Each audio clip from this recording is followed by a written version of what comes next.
Hello friends, स्वागत है आपका नेक्स्ट टीचर्स प्लेटफॉर्म पर। आशा करती हूँ आप सभी अच्छे होंगे और अपनी तैयारी अच्छे से कर रहे होंगे।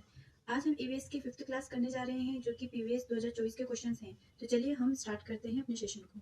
फर्स्ट क्वेश्चन है, ओजोन परत मिलती है आया मंडल, समताप मंडल, शोभ मंडल या मध्य मंडल। ओजोन लेयर कौन से मंडल में पाई जाती है? तो ओजोन लेयर समताप मंडल में पाई जाती है। ठीक, समताप मंडल दूसरी परत है जिसे ओजोन का घर कहते हैं, है ना। और इसमें गुड ओजोन पाई जाती है। अगर क्वेश्चन आता है कि अच्छी ओजोन कहाँ पाई जाती है, तो समताप मंडल में। ठीक, समताप मंडल को हवाई जहाज के उड़ने के लिए आदर्श परत मानी गई है। क्यों? क्योंकि यहाँ पर कोई मौसम संबंधी घटनाएं नहीं होती हैं, है ना। और इस समताप मंडल की पृथ्वी से 12 किलोमीटर से लेकर 50 किलोमीटर तक की ऊंचाई देखी जाती है ना। और यहाँ पर ऊंचाई बढ़ने पर, हाइट बढ़ने पर टेम्परेचर भी बढ़ता है, तापमान में भी वृद्धि होती है ना। और ओजोन लेयर क्या काम करती है? ओजोन लेयर सूर्य से आने वाली हानिकारक पराबैंगनी किरणों को अवशोषित करती है ना। और ओजोन लेयर की जो वायुमंडल में कितनी ऊंचाई पर है, तो 18 किलोमीटर से 20 किलोमीटर तक की ऊंचाई पर ओजोन लेयर मिलती है ना। ठीक, बात कर लेते हैं शोक मंडल की। शोक मंडल पहली व सबसे निचली परत कही जाती है। सभी मौसम संबंधी घटनाएं शोक मंडल में होती है ना। और यहाँ पर हाइट बढ़ने पर टेम्परेचर में कमी आती है ना। 165 मीटर की अगर आप हाइट पे जाते हो, कितनी 165 मीटर की हाइट पर कितने डिग्री सेल्सियस तापमान कम हो जाता है? 1 डिग्री सेल्सियस तापमान कम हो जाता है ना। ठीक, इसमें जो मुख्य गैसें हैं वो है ऑक्सीजन और नाइट्रोजन। शोक मंडल की मुख्य गैसें कौन सी है? ऑक्सीजन और नाइट्रोजन। यहाँ पर सभी मौसम संबंधी घटनाएं जैसे बादल गरजना, पानी बरसना, बादल होना, है ना, सारी मौसम संबंधी घटनाएं यहीं पर होती हैं, शोक मंडल में ही होती है। और बेड ओजोन भी शोक मंडल में पाई जाती है। ठीक, मध्य मंडल की बात करते हैं तो ये तीसरी परत है जो सबसे ठंडी परत है ना। सबसे ठंडी परत कौन सी है? मध्य मंडल। शोक मंडल और मध्य मंडल दोनों में टेम्परेचर कम होता है ना। मतलब ऊंचाई बढ़ने पर तापमान में कमी आती है। मध्य मंडल सबसे ठंडी परत कही जाती है ना। और यह पृथ्वी से 50 से 80 किलोमीटर के ऊपर मिलती है ना। आयन मंडल की बात कर लेते हैं। आयन मंडल कोई अलग परत नहीं है, ये सभी परतों का ओवरलैप है ना। और ये सबसे सक्रिय वातावरण का सबसे सक्रिय हिस्सा है ना। और यह जो सूर्य से अवशोषित ऊर्जा के आधार पर ही उसका बढ़ना और घटना निर्भर करता है, सूर्य की ऊर्जा पर निर्भर करता है। और यह एक प्रवाहकीय क्षेत्र है जो रेडियो संकेतों को पृथ्वी पर वापस परावर्तित करने में सक्षम है। और यही इसी मंडल में संचार उपग्रह अवस्थित है। ठीक, नेक्स्ट क्वेश्चन है, निम्नलिखित में से कौन सा एक वस्तुनिष्ठ प्रकार का परीक्षण पद है? 50 शब्दों में वर्णन करें कि मिट्टी को अधिक उपजाऊ कैसे बनाया जाए। भारत को स्वतंत्रता वर्ष देश में मिली थी। कौन सी विभिन्न समस्याएं हैं जो ओजोन रिक्तीकरण की ओर ले जा रही हैं? आपको क्या लगता है, क्या आपकी सबसे बड़ी कमजोरी क्या है? नीचे दिए गए स्थानों में भरिए। वस्तुनिष्ठ प्रकार मतलब बंद क्वेश्चन है ना, बंद प्रश्न है जिसका एक ही आंसर होता है। तो ये जो भारत को स्वतंत्रता वर्ष देश में मिली है, इसका एक ही जवाब है। किसी से भी पूछ लो 1947 ही आंसर आएगा। लेकिन बाकी जो क्वेश्चन है इसमें हमारे स्वभाव, हमारे भावना के अकॉर्डिंग हम इसके आंसर देते हैं। ठीक है, नेक्स्ट क्वेश्चन, आईसीटी के उपयोग के माध्यम से अधिगम की गति को बदलना आईसीटी एकीकरण का कौन सा चरण है? आईसीटी की बात कर लेते हैं तो आईसीटी का फुल फॉर्म क्या होता है? Communication, information and communication technology. क्या होता है? Information communication and technology. ठीक, ये इसका फुल फॉर्म होता है आईसीटी का, है ना। और आईसीटी के विकास में इन्होंने 4 चरण बताए। कितने बताए? आईसीटी विकास के दृष्टिकोण से निरंतरता, जिसमें 4 चरण बताए गए हैं। पहला चरण है उभरना। क्या है? उभरना। पहला चरण उभरना। दूसरा है लागू करना। तीसरा है शामिल करना। और चौथा हो जाएगा बदलना। ये 4 चरण बताए हैं। तो ये जो बदलना है, यह आईसीटी का कौन सा चरण होगा? ये चौथा चरण होगा। ठीक, नेक्स्ट क्वेश्चन, निम्नलिखित में से किसने उद्धृत किया है, शिक्षा आपके बच्चों को शिक्षित करने के लिए है ताकि वे जीवन को पूर्ण रूप से समझ सके, न कि मात्र जीवन के एक हिस्से को, जैसे शारीरिक, भावात्मक, मानसिक, मनोवैज्ञानिक अथवा आध्यात्मिक। यह बात किसने कही है? डॉक्टर एस राधाकृष्णन, जे कृष्णमूर्ति, एपीजे अब्दुल कलाम या मौलाना अबुल कलाम आजाद। तो हमारा आंसर होगा जे कृष्णमूर्ति। ठीक, नेक्स्ट क्वेश्चन, क्रम परिवर्तन, गैसों का विकास, अवक्षेपों का निर्माण, रासायनिक प्रतिक्रिया आदि पे ध्यान देने से छात्रों में क्या कौशल विकसित होता है? देखिए, क्वेश्चन कह रहा है कि ध्यान देने पे, यहाँ पर बच्चा कोई एक्टिविटी नहीं कर रहा, कोई लिख नहीं रहा है, कुछ क्राफ्ट नहीं बना रहा, सिर्फ ध्यान दे रहा है, तो ध्यान देना मतलब अवलोकन करना है ना, तो हमारा आंसर हो जाएगा अवलोकन संबंधी कौशल बढ़ता है। ठीक, नेक्स्ट क्वेश्चन है, परियोजना विधि के निम्नलिखित में से कौन सा लाभ बच्चों को सिद्धांतों को लंबे समय तक याद करने रखने के लिए जिम्मेदार ठहराया जाता है ना, तो क्या क्या ऑप्शन है, मनोवैज्ञानिक स्वतंत्रता, आत्म दिशा या मूल्यांकन। तो कौन सा सिद्धांत लंबे समय तक याद करने के लिए जिम्मेदार, मनोवैज्ञानिक सिद्धांत आंसर हो जाएगा। नेक्स्ट क्वेश्चन, कौशल सीखने के लिए सभी प्रकार की गतिविधियों में से सबसे ठोस कौन सी, मतलब सबसे अच्छी विधि कौन सी होगी कौशलों को सीखने के लिए, प्रोजेक्ट, पढ़ना, भूमिका निर्वाह या लिखना। तो सबसे बेस्ट होगा प्रोजेक्ट विधि, क्योंकि इसमें ना बच्चे के सारे सेंस ऑफ ऑर्गन काम करते हैं। ठीक, नेक्स्ट क्वेश्चन, क्रिकेट में DRS का पूर्ण रूप क्या होगा, decision reversal system, Duckworth review system, decision review system या डकवर्थ रिवर्सल सिस्टम। आंसर हो जाएगा डिसीजन रिव्यू सिस्टम। DSR की बात हुई तो ये जो DSR ये कब शुरू हुआ है ना, स्टार्ट कब हुआ है, स्टार्ट हुआ है 2008 में। कब, जब श्रीलंका, भारत वर्सेस श्रीलंका का मैच हुआ था, कोलंबो मैच, कौन सा, कोलंबो मैच हुआ था, तब इसका पहली बार यूज किया गया था। और इसको आधारित रूप पर लॉन्च कब किया था, 2009 में। आधारित रूप पर, आधारिक रूप से कब लॉन्च किया गया, 2009 में। ठीक, नेक्स्ट क्वेश्चन, सामा चकेवा उत्सव की शुरुआत किस राज्य में, पंजाब, महाराष्ट्र, राजस्थान या बिहार। तो सामा चकेवा जो है वो उत्सव बिहार से शुरू हुआ है ना, और ये कब मनाया जाता है, ये कार्तिक शुक्ल की सप्तमी को, है ना। और ये कितने दिन का होता है, 7 दिन का त्योहार होता है। ठीक, और ये किसको दर्शाता है, ये भाई और बहन के प्रेम को दर्शाता है ना, भाई बहन के प्रेम को दर्शाता है, भाई बहन के प्रेम को दर्शाता है। ठीक, पंजाब की बात कर लेते, पंजाब में बैसाखी बहुत इंपॉर्टेंट है। ये क्यों मनाया जाता है, ये खालसा पंथ की गठन की स्मृति में, है ना, खालसा पंथ के गठन की स्मृति में बैसाखी त्योहार मनाया जाता है। महाराष्ट्र में लावनी और राजस्थान में कालबेलिया महत्वपूर्ण है। ठीक, नेक्स्ट क्वेश्चन, डॉक्टर संपूर्णानंद के अनुसार योग समाधि के बारे में है, योग से भगवान प्राप्त होते हैं, योग कौशल प्राप्त करने के बारे में है, या योग आध्यात्मिक कामधेनु है। तो डॉक्टर संपूर्णानंद के अनुसार योग आध्यात्मिक कामधेनु है। ठीक, डॉक्टर संपूर्णानंद एक दार्शनिक थे, भारतीय दार्शनिक थे, है ना। और इनकी 2 महत्वपूर्ण रचनाएं हैं, एक है भाषा की शक्ति और दूसरी है चिद्विलास। ये 2 प्रमुख रचना है। क्या है, ये रचना है ना। और इन्होंने एक समिति का गठन किया था जिसके अध्यक्ष भी रहे हैं। 1961 में इन्होंने भावनात्मक एकता समिति का गठन किया था, है ना, और ये वहाँ के अध्यक्ष भी रहे हैं।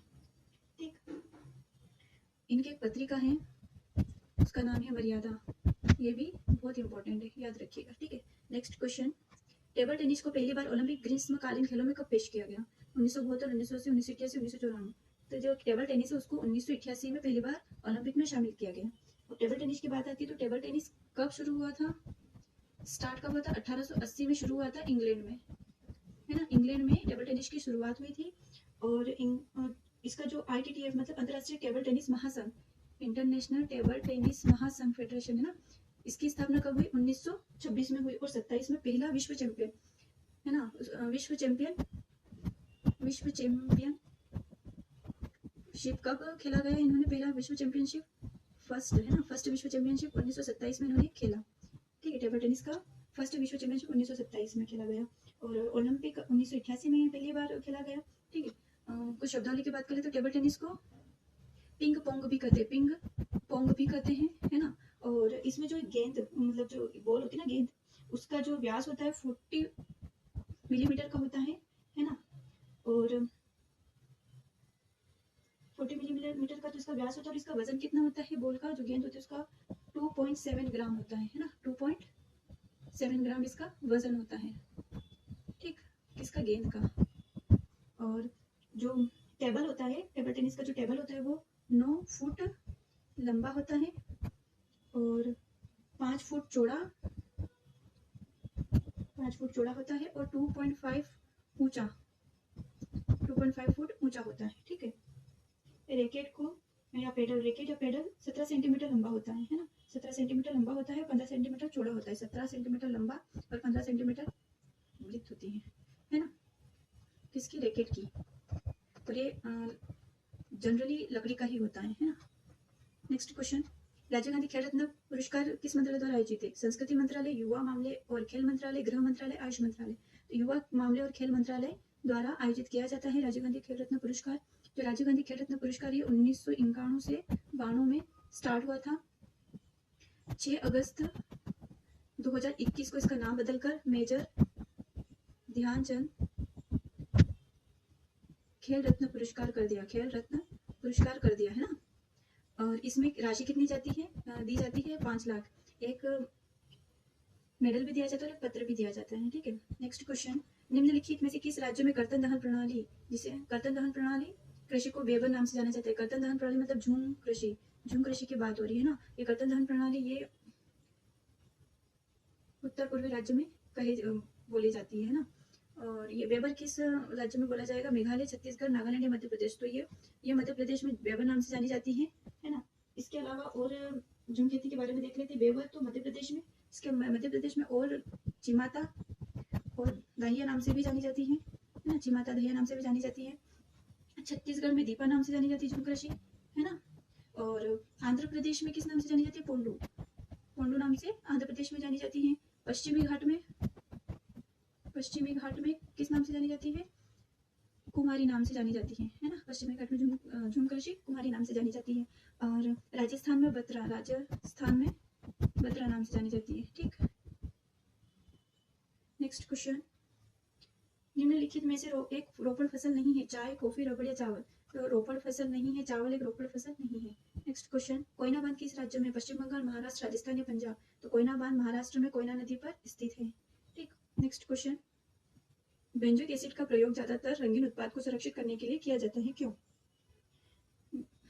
बेंजोइक एसिड एक परिरक्षक अम्ल है ना, खाद्य परिरक्षक अम्ल है बेंजोइक एसिड। और इसका किस लिए उपयोग किया जाता है? इसकी संतुलित क्रिया के कारण यह उत्पाद के रंग को गहरा डार्क करता है, इसकी सुगंध के कारण, या यह उत्पाद के रंग को हल्का करता है। तो यह उत्पाद के रंग को गहरा डार्क करता है या काला करता है, ठीक है। इसका ये आंसर हो जाएगा। अब बात कर लेते हैं कुछ और खाद्य परिरक्षण की, है ना। सोर्बिक खाद्य परिरक्षण की बात कर लेते हैं, आंसर हो जाएगा ये खाद्य परिरक्षण। सोर्बिक एसिड, सोर्बिक अम्ल हो जाएगा, बेंजोइक अम्ल, सिरका और प्रोपेनोइक अम्ल हो जाएगा, फॉर्मिक अम्ल हो जाएगा, लैक्टिक अम्ल हो जाएगा, फॉर्मिक अम्ल हो जाएगा, लैक्टिक अम्ल हो जाएगा, ठीक है। बेंजोइक एसिड का फॉर्मूला है C6H5COOH, इसका ये सूत्र है बेंजोइक एसिड का, ठीक है। और यह ना एरोमेटिक कार्बोक्सिलिक अम्ल है जो हल्के रंगहीन चमकदार क्रिस्टलीय चूर्ण के रूप में मिलता है।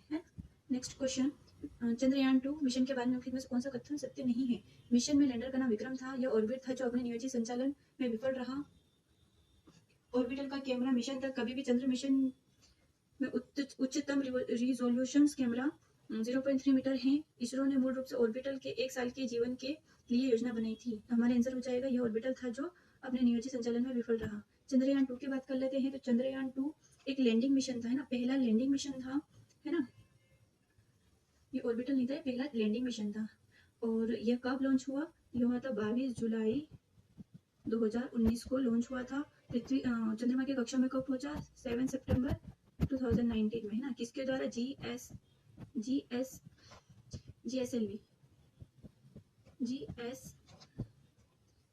GSLV मार्क 3 द्वारा ये चंद्रमा की कक्षा में पहुंचा था, है ना।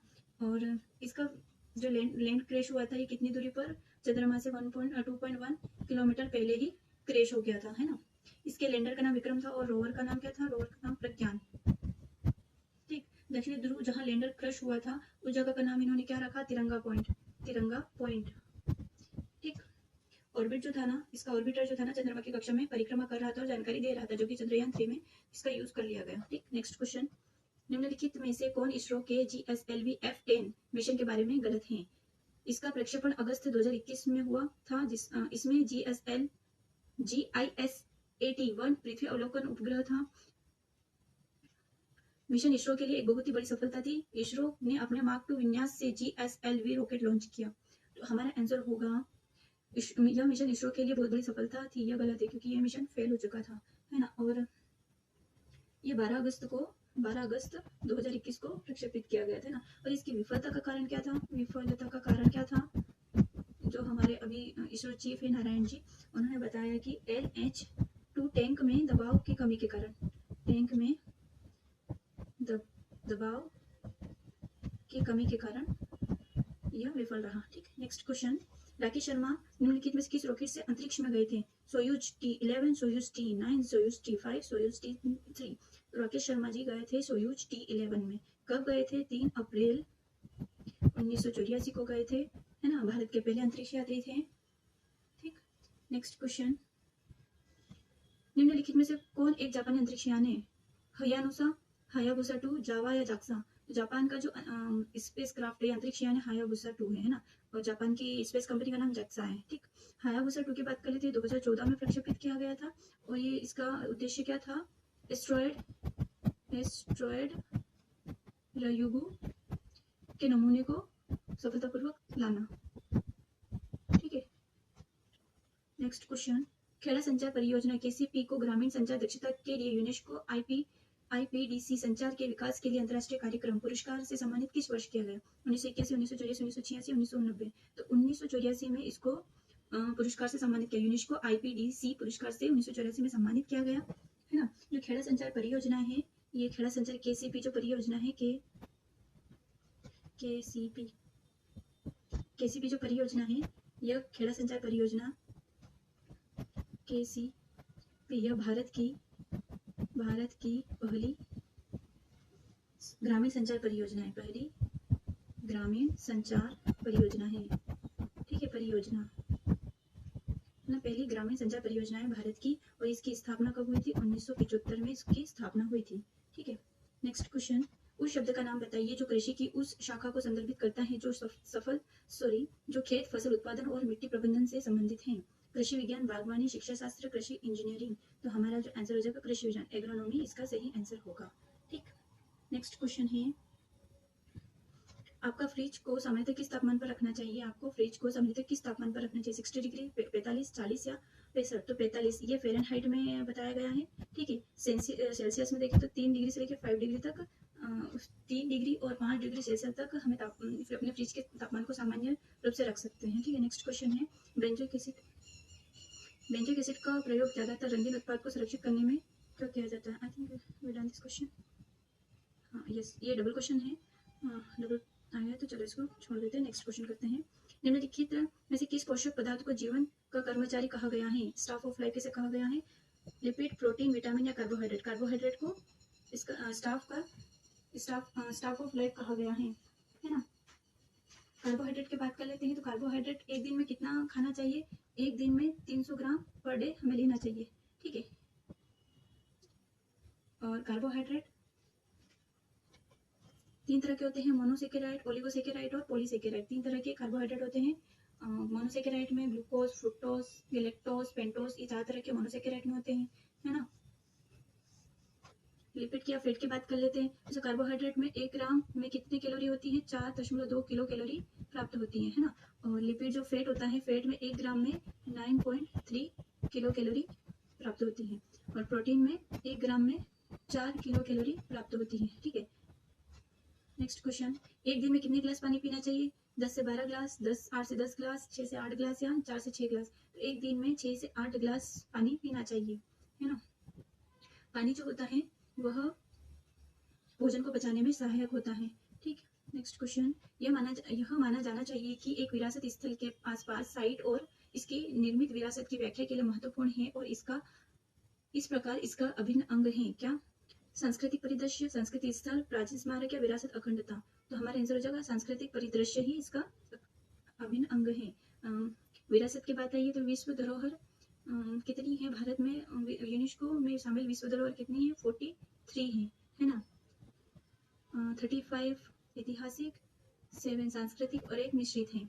जो रिसेंटली जो 43rd जो बनी है वो है मोइदम, मोहितम असम की है ना, यह एक दफनाने की प्रणाली है जिसको यूनेस्को की विश्व धरोहर में शामिल किया गया है। नेक्स्ट क्वेश्चन, जो जानवर ज्यादातर पेड़ों पर रहते हैं उन्हें शब्द द्वारा संदर्भित किया जाता है। जलीय जानवर, हवाई जानवर, एर्बोरियल जानवर या स्थलीय जानवर। तो एर्बोरियल जानवर ही कहा जाता है जो पेड़ों पर ज्यादातर रहते हैं। स्लोथ सबसे ज्यादा पेड़ों पर रहता है, बहुत आलसी है स्लोथ। ठीक है, नेक्स्ट क्वेश्चन, मानव पर्यावरण का एक घटक नहीं है। भूमि, धर्म, समुदाय या परिवार। मानव पर्यावरण का एक घटक नहीं है। भूमि मानव पर्यावरण का घटक नहीं है। नेक्स्ट क्वेश्चन, पर्यावरण का रूप है अजैविक, जैविक, जैविक और अजैविक घटक। तो पर्यावरण का स्वरूप है जैविक और अजैविक दोनों है ना। जैविक घटक की बात कर लेते हैं तो जैविक में आ जाते हैं, मानव और पौधे, है ना। और अजैविक की बात कर लेते हैं तो अजैविक में आ जाते हैं नदी, झील, तालाब, ये सब। नदी, झील हो गई, तालाब, ये सब अजैविक में आते हैं। और एक ऊर्जा भी एक घटक है जिसमें सूर्य प्रकाश आ जाता है, सूर्य का प्रकाश। ठीक, this is our last question. So आपको ये क्लास अच्छी लगी होगी आई होप। और आपको अगर क्लास अच्छी लगती है तो आप प्लीज़ चैनल को लाइक कीजिए, सब्सक्राइब कीजिए। ठीक है, चलिए कल मिलते हैं। धन्यवाद।